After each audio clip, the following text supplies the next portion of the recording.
Rain hammered the iron gates. A 10-year-old behind wire-rimmed glasses. She's stable. Concussion, fractured ribs. They were enslaving you. Yes. The word came out like a sigh. And I let them. Because I was scared. Because Amara needed me. Because... Elena looked at her daughter. Because I didn't want her to see me as weak. Mama, you're not... Shh, baby. Elena touched Amara's cheek. Let me finish. She turned back to Richard. 2 months ago, Mrs. Victoria fired me. Said I still owed $7,000. Told me to leave immediately. No final pay, no references. Mr. Gerald escorted me out like a criminal. But you kept coming back. I had to. That money, $8,400, I earned it. Every penny. Amara's school needs tuition. Our landlord is threatening eviction. We've been eating 1 meal a day. Elena's voice hardened. I wasn't going to let them steal my daughter's future. Richard stood, paced. The photographs. Jonathan Pierce and Victoria. I saw them together many times. In your study, your bedroom, once in the wine cellar. Elena's voice dropped. I'm sorry I invaded your privacy, but I needed proof. In case they did exactly what they did tonight. Gerald's embezzlement? I found the ledger in his office. He didn't know I could read financial records. I managed hospital budgets back home. The numbers were wrong, way wrong. So I started taking notes, copying receipts. Amara pulled more papers from the plastic bag. Bank statements, invoices with altered amounts, a pattern of theft spanning 18 months. How much? Richard asked. At least 40,000, maybe more. Elena coughed, winced. I'm sorry, I should have told you sooner. But Mrs. Victoria said, she said you knew, that you approved, that you were all in it together. The accusation hung in the air. Elena. Richard knelt beside the bed. I didn't know. Any of it. The vase. The wages. The abuse. I swear to you, I didn't know. How could you not know? Elena's voice was soft but cutting. I cleaned your house every day for 16 months. Made your bed. Cooked your meals. I was invisible to you. The words landed like stones. You're right. Richard's throat tightened. After my daughter died, I stopped paying attention. To anything, anyone. I let Victoria run everything. I just worked. And I'm sorry. I'm so sorry. Silence. Then Amara spoke. Will you help us now? Richard looked at the child, 10 years old, sitting in a hospital chair too big for her, asking the man who'd failed her mother if he'd finally do the right thing. Yes. He stood. Elena, you and Amara are not going back to that rental room. I'm putting you in a hotel. Safe. Secure. And tomorrow... His voice turned to steel. Tomorrow, I'm going home to have a conversation with my wife. 6:45 a.m. Richard's Rolls-Royce pulled through the estate gates. He hadn't slept. Spent the night in the hospital cafeteria, making calls. His lawyer, his accountant, the police. Now walking into his own foyer felt like entering enemy territory. Victoria descended the stairs, silk robe, perfectly styled hair, coffee cup in hand. The picture of elegance. Where were you? Her voice dripped with irritation. You missed the Vanderbilt dinner. Do you know how embarrassing... Richard dropped the plastic bag on the marble floor. Photographs spilled out. Victoria frozen. Sit down. Richard, I can explain. I said sit. She sat. For the first time in their 12-year marriage, fear flickered across her face. Gerald Pierce appeared from the kitchen. Mr. Harrington, good morning. Don't move. Richard's voice was ice. Thomas, hold him there. The security guard stepped forward, hand on Gerald's shoulder. Richard spread the evidence across the coffee table. Photographs, ledgers, wage slips, text messages pulled from Elena's broken phone. 16 months, Richard said quietly. 16 months, you tortured a woman in my house, under my roof. She was stealing, Victoria started. The vase was already broken. I have the insurance report from 8 months before Elena started working here. You filed a claim, got $8,000. Richard's jaw clenched. You manufactured a debt to enslave her. That's not...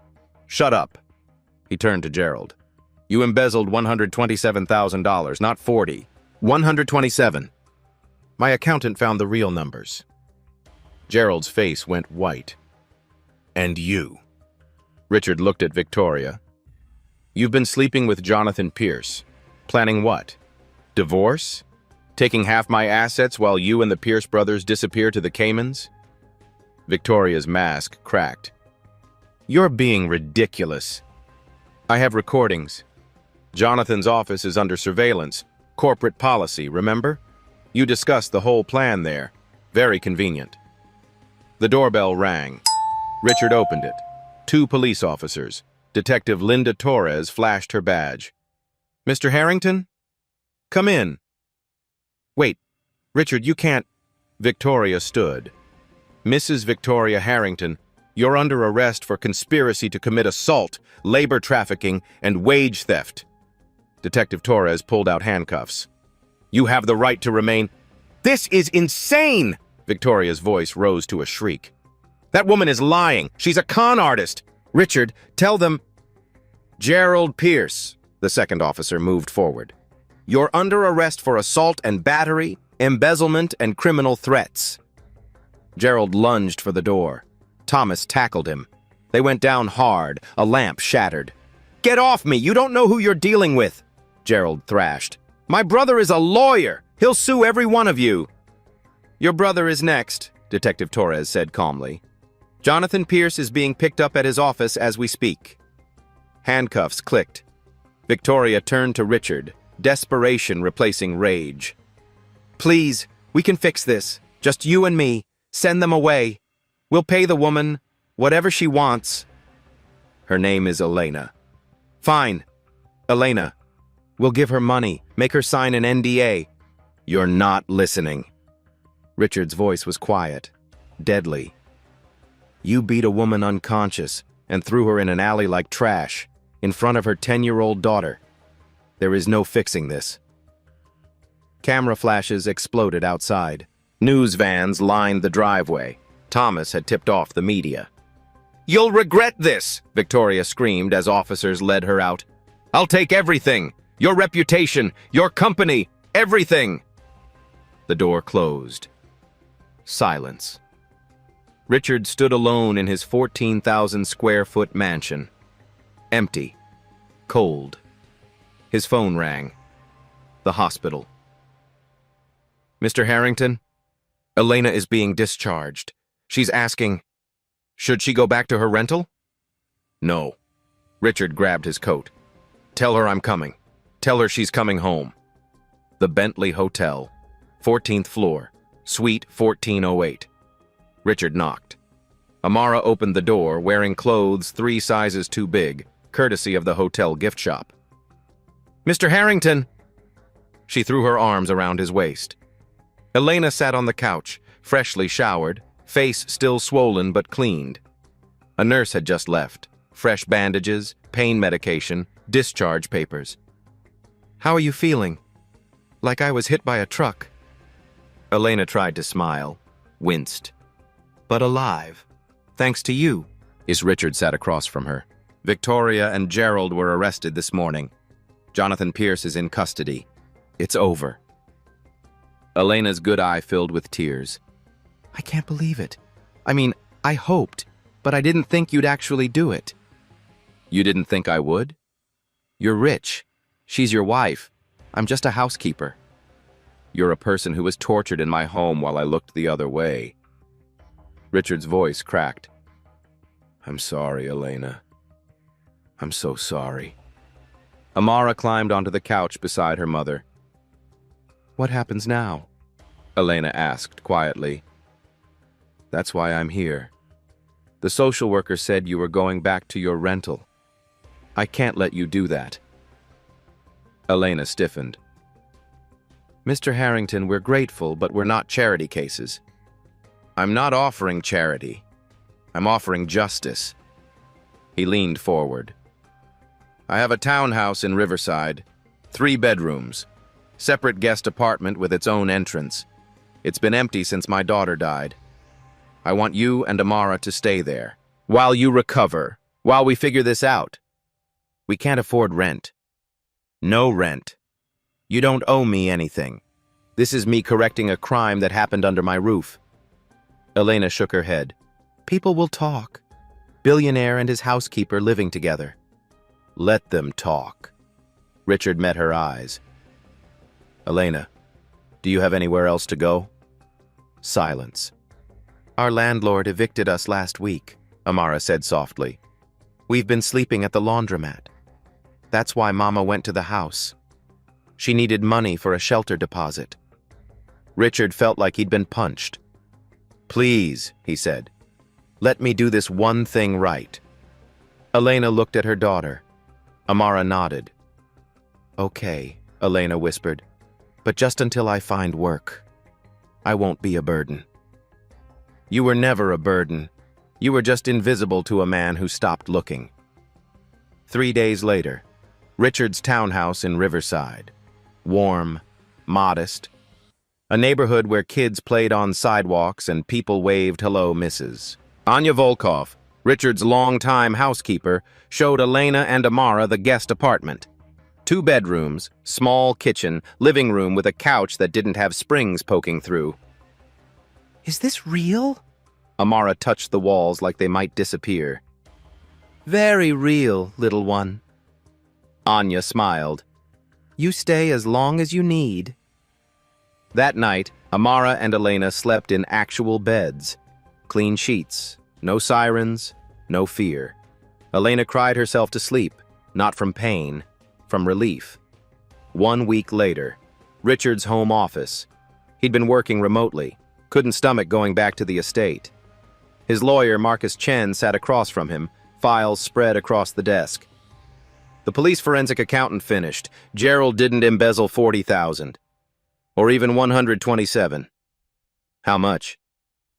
$183,000 over 18 months. He was good. Buried it in household expenses, landscaping contracts, catering invoices. Richard's hands curled into fists. There's more.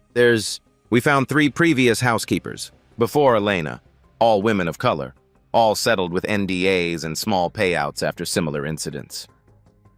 Victoria did this before? Gerald and Jonathan handled it. Victoria claimed the women stole, threatened immigration reports even though 2 were U.S. citizens. They'd pay $5,000 or $10,000 to make it go away. Jonathan drew up the paperwork. Names. I want their names. Marcus slid a paper across the desk. Carmen Rodriguez, Fatima Hassan, Grace Okafor. I've contacted them. They're willing to testify. Richard stared at the names. 3 women he'd never met. 3 women who'd suffered while he signed checks and attended board meetings. What else? Victoria's been documenting your prescription medication use. Xanax for anxiety after Lily died. She planned to claim you're mentally unstable, gain control of your estate through conservatorship. She was going to have me declared incompetent? While stealing from you and sleeping with your lawyer? Yes. Marcus closed the file. Richard, this is bigger than wage theft. This is an organized criminal conspiracy, and they almost got away with it. Richard stood, walked to the window. Across the street, Amara was teaching neighborhood kids how to play hopscotch. I want them prosecuted. All of them. Maximum charges. Already filed. But Richard, they're going to fight. Victoria's family has money, political connections. They'll tear you apart in the media. Let them try. 2 weeks later. The interview that changed everything. Journalist Paula Martinez. Respected. Fair. She'd reached out after seeing the arrest footage. Why are you doing this interview? Paula asked Elena. They sat in Richard's living room. Elena, Amara, Richard, cameras rolling, crew of 6. Elena's bruises had faded to yellow-green. She could open both eyes now, because if I stay silent, it happens to someone else. Elena's voice was steady. I was terrified, ashamed. I thought I was the only one, but there are 3 other women, maybe more we don't know about. What do you want people to understand? That people who work in your homes are human. We have names, dreams, families. We're not furniture. We're not invisible. Elena's voice cracked. And when you look away, when you don't ask questions, you're not innocent. You're complicit. Paula turned to Amara. You're 10 years old. You waited 3 hours in the rain for Mr. Harrington. Why? Amara looked straight at the camera. Because my mama is the strongest person I know. She survived so I could go to school, so I could have a better life. She paused. Mr. Harrington didn't save us. He just finally saw us. That's what people need to do. See the helpers, the cleaners, the workers. See us. We're here. The crew behind the camera went silent. Paula's eyes glistened. Mr. Harrington, you're a billionaire. Your wife is in jail. Your lawyer is under investigation. Some people say this is a publicity stunt. What do you say? Richard looked at Elena and Amara, then back at the camera. I say I was the man of the house, and I let a criminal operation run under my own roof because I was too comfortable to pay attention, too buried in grief to see suffering 3 floors below me. He leaned forward. I'm announcing the Lily Harrington Foundation for Domestic Workers' Rights. $50 million from my personal holdings. Legal aid, safe housing, worker advocacy. Because Elena is right. When we look away, we're complicit. He stood. If you employ people in your home, see them. Know their names. Ask about their lives. Pay them fairly. Your comfort should never cost someone their dignity. The interview aired that night. 28 million views in 48 hours. The hashtag #ISeeThem trended worldwide. Donations flooded in. Domestic workers from 50 states shared stories. And Richard Harrington, billionaire, CEO, grieving father, became the face of a movement he never intended to start. 1 month later. Saturday morning. Amara sat at the kitchen table, math homework spread out. Richard leaned over her shoulder. If Train A leaves at 60 miles per hour, and Train B leaves 30 minutes later at 75 miles per hour, Amara chewed her pencil. When do they meet? You tell me. Amara scribbled equations. Her tongue stuck out in concentration. 1 hour and 12 minutes. Show me your work. She did. Perfect. You're going to be an engineer someday, Richard said. Maybe, or a lawyer, so I can help people like Mama.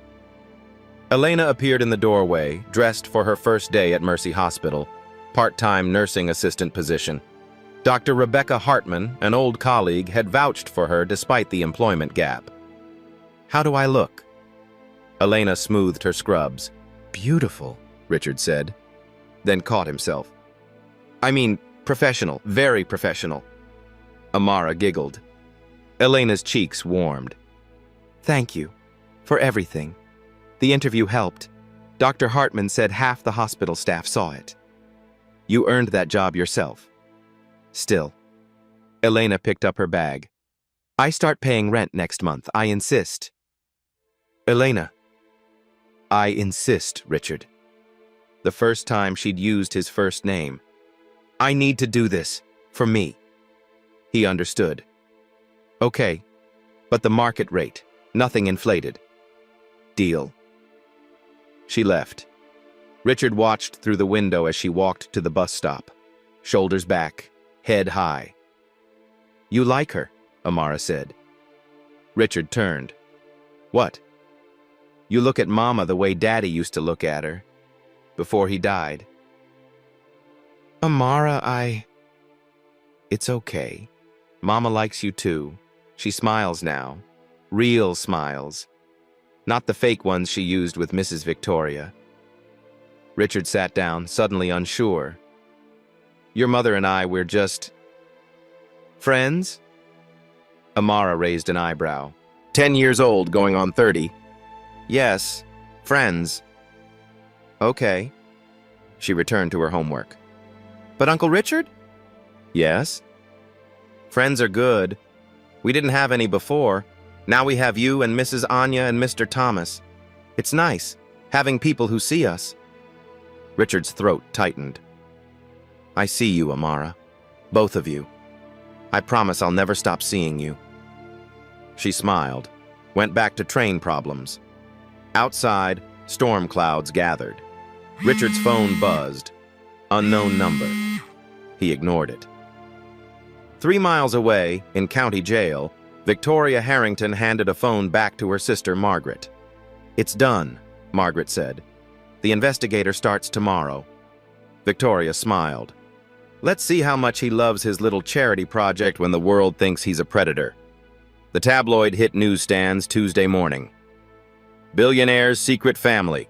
Harrington harbors homeless woman and child in love nest. Richard's phone exploded. 16 missed calls before 8 a.m. The article was poisonous. Anonymous sources claimed Elena was manipulating Richard, that she'd seduced a grieving widower, that Amara was being used as bait. Photos of them at the park, doctored to look intimate. Elena's hand on Richard's arm became inappropriate touching. Amara hugging him became disturbing codependency. By noon, paparazzi camped outside the townhouse. Elena came home from the hospital to find cameras in her face. Ms. Jennings, are you in a relationship with Richard Harrington? How much is he paying you? Is this about money or revenge against his wife? She pushed through, shaking. Inside, Amara sat on the couch, laptop open, tears streaming down her face.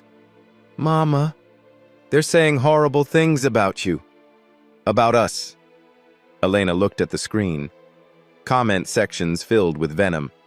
Gold digger. Liar. Scammer. Worse words. Racial slurs. Baby, close that. Now. Richard burst through the door, his lawyer Marcus right behind him. I'm handling it, Richard said. Filing defamation suits. We'll find out who leaked this. It's her, isn't it? Elena's voice was flat. Victoria, Marcus nodded. Her sister Margaret hired a private investigator. Been following you for weeks. The photos are real, but the context is completely fabricated. This is my fault. Elena stood. Mr. Harrington, we should leave. Go somewhere quiet. This ends if we're gone. No. Richard's jaw set. You're not going anywhere. You don't understand. They'll destroy you. Your company. Your reputation. Elena's hands shook. We're not worth that. You're worth everything. The words came out before Richard could stop them. Silence. Amara looked between them. Uncle Richard. His phone rang. Marcus answered, listened, his face going pale. Richard, Child Protective Services just filed an emergency petition. They're coming for Amara. Elena's knees buckled. Richard caught her. On what grounds? Richard demanded. Anonymous report. Claims Elena is an unfit mother, that she's exploiting Amara, that you're being manipulated. There's a hearing scheduled for Thursday. That's 2 days. Emergency petition. The judge already signed the order. The doorbell rang. Not paparazzi this time. Social worker Brenda Walsh stood on the porch, 2 police officers behind her. She looked apologetic but held official paperwork. Ms. Jennings, Mr. Harrington. I'm sorry. I have a court order for temporary removal of Amara Jennings pending investigation of endangerment allegations. No. Elena's voice broke. No, you can't. Please. Mama? Amara's face went white. Amara, sweetheart, you need to come with us. Brenda stepped inside. "I'm calling Judge Morrison right now," Marcus said, phone already dialing. "Sir, interfering with CPS is a criminal offense." One officer moved toward Marcus. Richard stepped between them. "She's not in danger. This is retaliation. We can prove it." "That's for the court to decide, Mr. Harrington, step aside."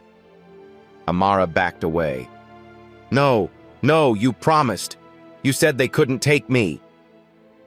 Elena reached for her daughter. The officer blocked her path. "Ma'am, don't make this harder." "She's my child." Elena's scream shattered something in the room. "She's my child!" Brenda knelt in front of Amara. "Honey, I know you're scared, but this is just temporary.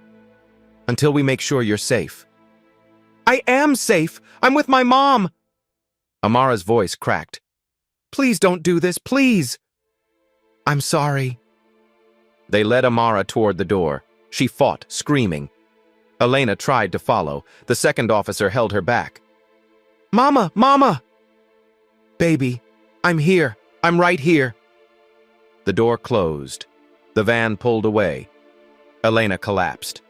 A sound came out of her that wasn't quite human. Richard dropped beside her, holding her as she shattered. Marcus stood frozen, phone pressed to his ear. "Judge Morrison won't see us until the scheduled hearing. Says his hands are tied." "Then untie them." Richard's voice was raw. "Call everyone. Every favor I'm owed, every connection. I want to know who filed that report, and I want them buried." "Richard, if we push too hard, it looks like we're hiding something." "I don't care how it looks." Richard stood, shaking. "That little girl just got ripped from her mother because my wife is a psychopath and I was too blind to stop her. So you find out who signed that complaint and you burn their world down. Are we clear?" Marcus had never heard Richard speak like that. "Crystal." He left. Elena sat on the floor, rocking. No tears now, just empty shock. "She called me Mama," Elena whispered. "She kept calling for me and I couldn't help her." Richard sat beside her, didn't speak, just stayed. Hours passed, night fell. Anya brought tea neither of them touched. The paparazzi finally left. Around midnight, Elena spoke. "You can't fix poverty with money, Richard. The system is designed to crush people like me. We're too poor to matter, or too powerless to fight back." She looked at him. "Even with you helping, they still took her. Because at the end of the day, I'm just the help." "No." Richard's voice was steel. "You're not the help. You're family. And I'm going to prove it." "How?" "By changing the system." He stood, pulled out his phone. "I'm going to the source, exposing every lie, every bribe, every connection Victoria has. And I'm going to make sure the world knows exactly who tried to destroy you." "What if we lose?" Richard looked at her. "Then we lose fighting. Together." Elena's eyes filled with tears, not from despair this time, from something else. "Why are you doing this? Really?" "Because 3 years ago, my daughter died and I stopped seeing people as people. I stopped fighting for anything. Then a 10-year-old girl in a rainstorm reminded me what it means to be brave." He sat back down beside her. "You and Amara gave me my life back. Now I'm going to give you yours." Elena leaned against his shoulder, exhausted, terrified, but not alone. "Promise me we'll get her back." "I promise." Outside, a camera clicked. Tomorrow's headline was already written. But Richard Harrington didn't care about headlines anymore. He cared about a woman who'd survived slavery in his house, and a little girl who deserved better than a world that called her invisible. And he was going to burn that world down to build her a new one. Wednesday morning, Richard's conference room, crisis team assembled. Rachel Kim, private investigator. Sharp eyes, sharper mind. Marcus Chen, attorney. Files stacked 3 feet high. Jasmine Brooks, PR manager. Already fielding 40 media requests. Dr. Yolanda Martinez, child psychologist. Pro bono for Elena. Thomas Chen, former security guard. The man who'd started it all. 24 hours until the hearing, Richard said. What do we have? Rachel opened her laptop. The CPS complaint was filed from an IP address registered to Margaret Sutton, Victoria's sister. 55 years old, socialite, 3 homes including one in the Hamptons. Connection to Victoria? Deep. Margaret's been visiting Victoria in jail twice weekly. Phone records show 83 calls between them in the past month. And here's the kicker. Rachel pulled up a bank statement. Margaret wired $85,000 to Dr. Harold Klein 3 weeks ago. Who's Dr. Klein? Elena asked. She sat in the corner, hollow-eyed. Hadn't slept. The psychologist who wrote the endangerment report for CPS. Rachel's smile was cold. His license has been suspended in 2 states, New York and California, for providing false testimony in custody cases. Marcus leaned forward. That's inadmissible evidence. We can get the whole case thrown out. There's more. Rachel clicked to another file. Dr. Klein has a history. He's been hired 16 times by wealthy families trying to gain custody from poorer parents. 15 of those cases, he declared the lower-income parent unfit. Pattern of bias, pattern of fraud. Can we prove Margaret hired him specifically to lie? Richard asked. Working on it. But I found this. Rachel played an audio file. Victoria's voice, tinny through a jail phone. Make them suffer. Take the kid. Break them. Margaret's response. Done. Judge Preston owes me favors. It's handled. The room went silent. Judge Preston, Marcus said slowly. Harold Preston. He's the one who signed the emergency order. And he's been to Margaret's Hampton house 4 times in the past year, Rachel added. According to her housekeeper, who I interviewed this morning, Margaret hosts fundraisers for his re-election campaign. So the judge is dirty, Jasmine said. Or at least compromised, Marcus corrected. We file a motion to recuse ourselves, cite conflict of interest. Will it work? Elena's voice was barely audible. It should, but we need more. Richard stood, paced. Rachel, what else? I contacted the 3 previous victims. Carmen Rodriguez is willing to testify. So is Fatima Hassan. Grace Okafor is scared, but she's considering it. Thomas cleared his throat. I have something. Security footage from the estate. 6 months of it. Shows Gerald locking Elena in the basement. Shows Victoria verbally abusing her. Shows Elena being denied food. Why didn't you come forward sooner? Elena asked. Thomas looked at the floor. I was afraid of losing my job. Victoria reported me to immigration. My wife, she's undocumented. I have 2 kids. He met Elena's eyes. I'm sorry, I should have been braver. You're here now, Elena said quietly. That's what matters. Dr. Martinez spoke up. I visited Amara yesterday at the foster home. She's with the Kowalski family. Good people. But Amara is showing signs of acute trauma. Nightmares, not eating. She keeps asking when her mother is coming. Elena's composure cracked. Richard moved to her side. I need to see her, Elena whispered. Supervised visitation is this afternoon, Marcus said gently. 2 hours, at the CPS office. 2 hours! Elena's laugh was bitter. 2 hours with my own daughter. We're going to fix this, Richard said. You keep saying that. But what if we can't? Elena looked up at him. What if they decide I'm not good enough? That I'll never be good enough because I was homeless and desperate and stupid enough to trust the wrong people? Then we appeal, and we fight, and we don't stop fighting until you get her back.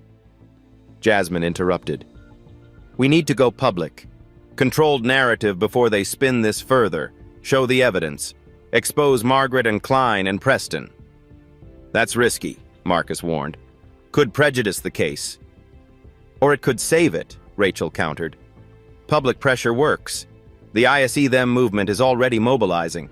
Protests planned outside the courthouse tomorrow. The media is hungry for the real story. Richard looked at Elena.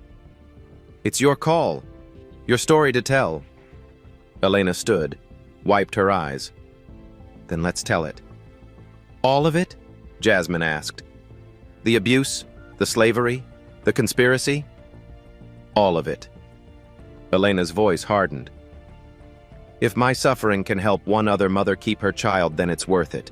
Let them see what Victoria Harrington really is. Let them see what people like Margaret Sutton do to people like me. Richard squeezed her hand. Then we go to war. Thursday morning, family court, standing room only. Outside, 300 protesters chanted, "Free Amara, justice for Elena." News helicopters circled overhead. Judge Harold Preston looked uncomfortable. Very uncomfortable. Elena sat at the plaintiff's table, hands folded. Richard beside her. Marcus on the other side, briefcase full of ammunition. Across the aisle, Margaret Sutton's attorney. Expensive suit. Smug smile. Your Honor. Marcus stood immediately. Before we proceed, I'm filing a motion to recuse. You have a documented relationship with Margaret Sutton, who filed the complaint. You've attended her fundraisers, accepted campaign donations. Judge Preston's face reddened. Counselor, I resent the implication. I have photographs, bank records, and a recording of Mrs. Sutton telling her sister, Judge Preston owes me favors. It's handled. The courtroom erupted.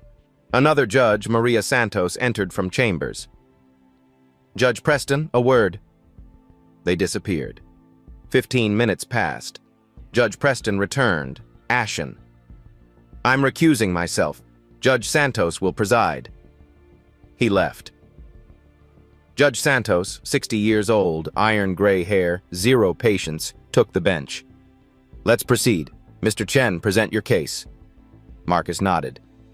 Your Honor, this isn't child endangerment, it's revenge. Orchestrated by Victoria Harrington from jail, executed by her sister Margaret Sutton, using fabricated evidence and a corrupt psychologist.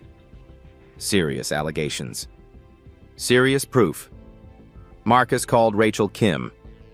Rachel took the stand, presented bank records showing Margaret's $85,000 payment to Dr. Harold Klein, showed Klein's history of suspended licenses in 2 states, played the recorded phone call. Victoria's voice. Make them suffer. Take the kid. Break them. Margaret's response. Done. Judge Preston owes me favors. It's handled. The courtroom buzzed. Next witness, Thomas Chen. I worked security for the Harrington estate for 8 years. I saw Mrs. Victoria abuse Elena Jennings repeatedly. I have 6 months of security footage. The footage played. Elena locked in the basement, pounding on the door, begging. Several people gasped. Third witness, Carmen Rodriguez. Mrs. Harrington did the same to me 4 years ago. Accused me of stealing. Made me work without pay. Mr. Jonathan Pierce paid me $10,000 to sign an NDA and disappear. I was scared then. I'm not scared anymore. Fourth witness, Dr. Yolanda Martinez.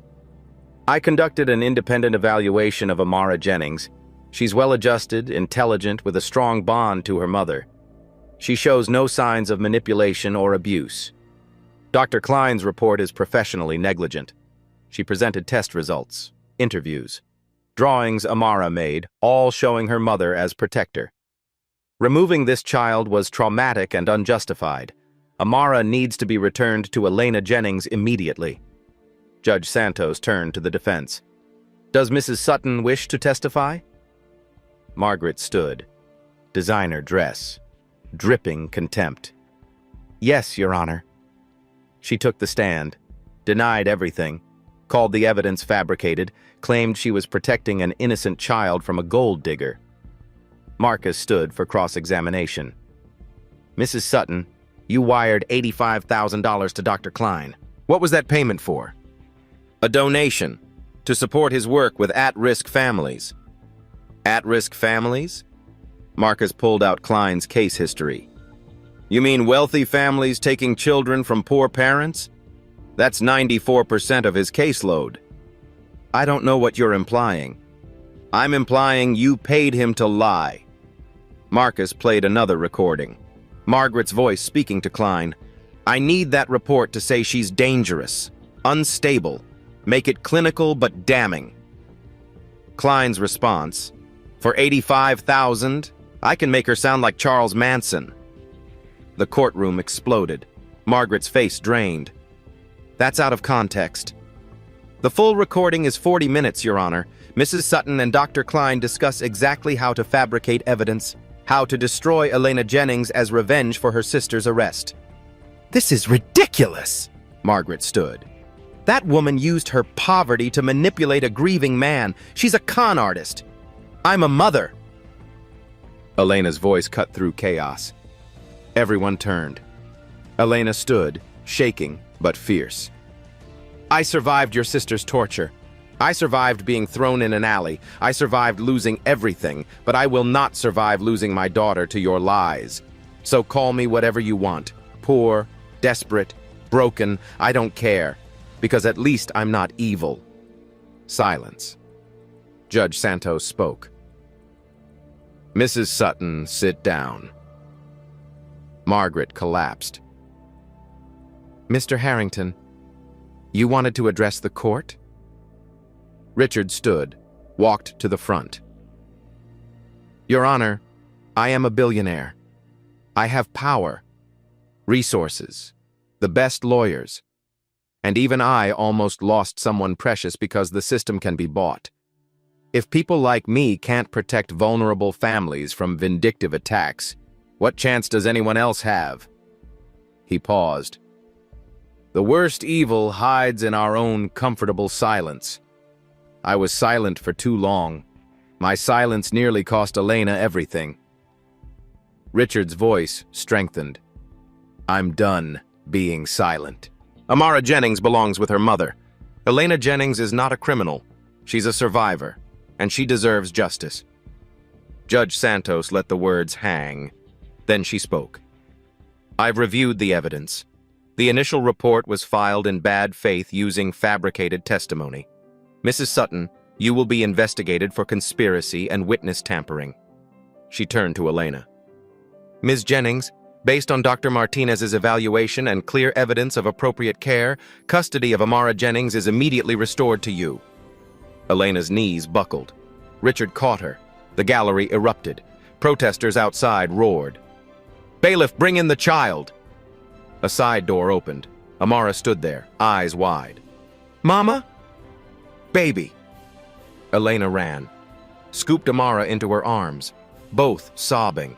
Richard wrapped his arms around both. Margaret Sutton left screaming threats no one heard. Outside, the media swarmed. Richard stepped to the microphones. Elena and Amara behind him, hands linked. Today, justice was served. But the work isn't done. There are thousands of Elenas who never get their day in court. That changes now. He pulled out a prepared statement. I'm expanding the Lily Harrington Foundation. $100 million for legal aid, domestic worker protection, a national hotline for anyone suffering abuse in private homes, because what happened to Elena happens every day, behind closed doors, in comfortable silence.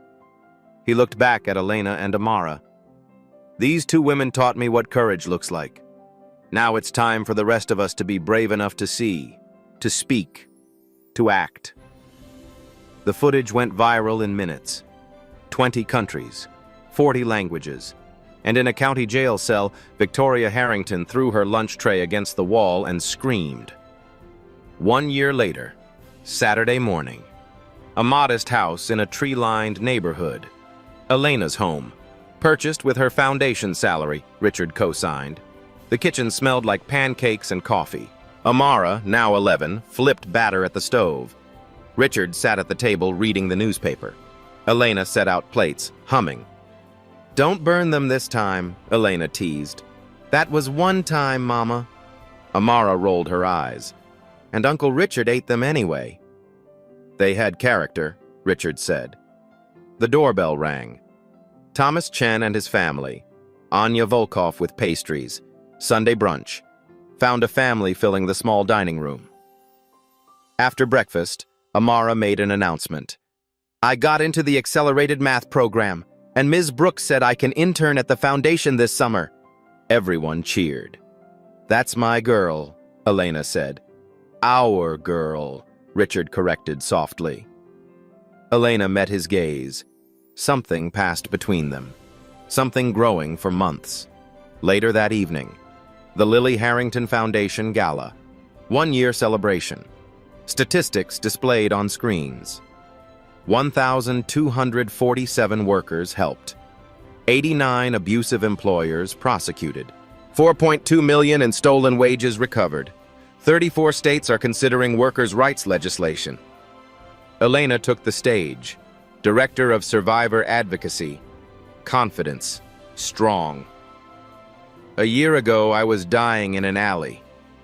Today, I stand here because one little girl refused to be invisible, and one man chose to see us. But we can't rely on chance. We need systems that protect everyone. Applause thundered.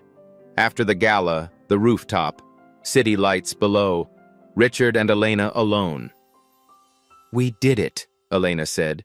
We actually changed things. You changed things. I just wrote checks.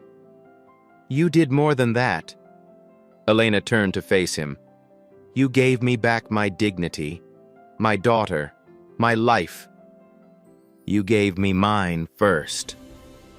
Richard stepped closer. Elena, I need to tell you something. I know. Her smile was soft. Amara told me you've been rehearsing for weeks. Richard laughed. That girl can't keep a secret. She said you're scared I'll say no. Will you? Say no to what? You haven't asked anything yet. Richard took her hands. I love you. I love Amara. I want to be your family, officially, if you'll have me. Elena's eyes filled with tears. Richard Harrington, are you proposing? Yes.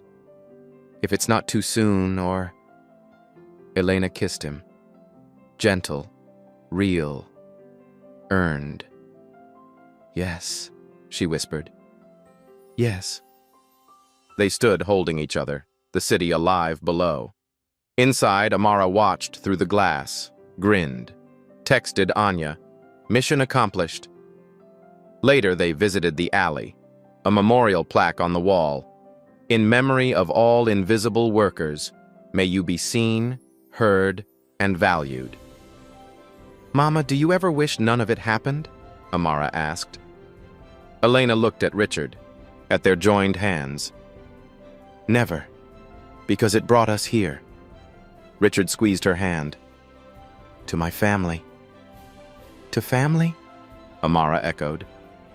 They walked away together, leaving the alley behind. 5 years later, text appeared on screen. Elena Harrington, director of the Lily Harrington Foundation, published author, Invisible No More, A Survivor's Guide to Domestic Workers' Rights.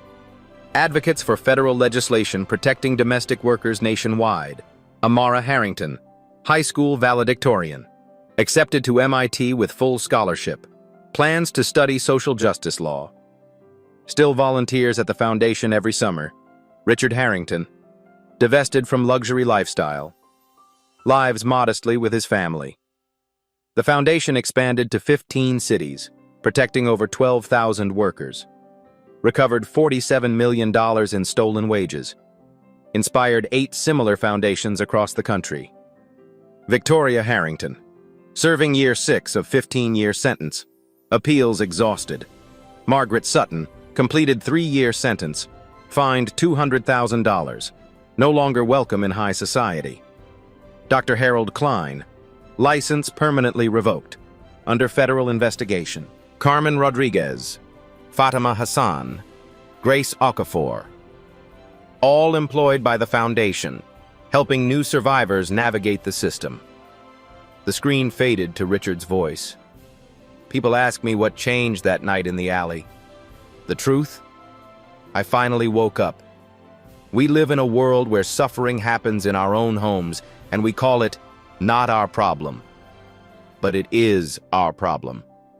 Every person you employ, every worker you pass, every invisible human, they have names, dreams, families.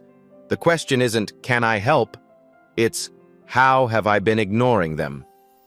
Wake up before it's too late. Final image, Amara, now 17, speaking at the United Nations Human Rights Council. The cycle continues, a new generation fighting. The screen faded to black. If this story moved you, please like this video and subscribe for more stories about courage, justice, and the power of seeing each other. Share your thoughts in the comments. Have you ever felt invisible? How did someone finally see you? Let's keep this conversation going. The story you heard today wasn't cleaned up. It was told exactly as it happened. At Black Voices Uncut, we believe that's the only way truth can live. If you felt something, hit like, comment, and your reaction, and subscribe. Every week, we bring you voices that refuse to be silenced.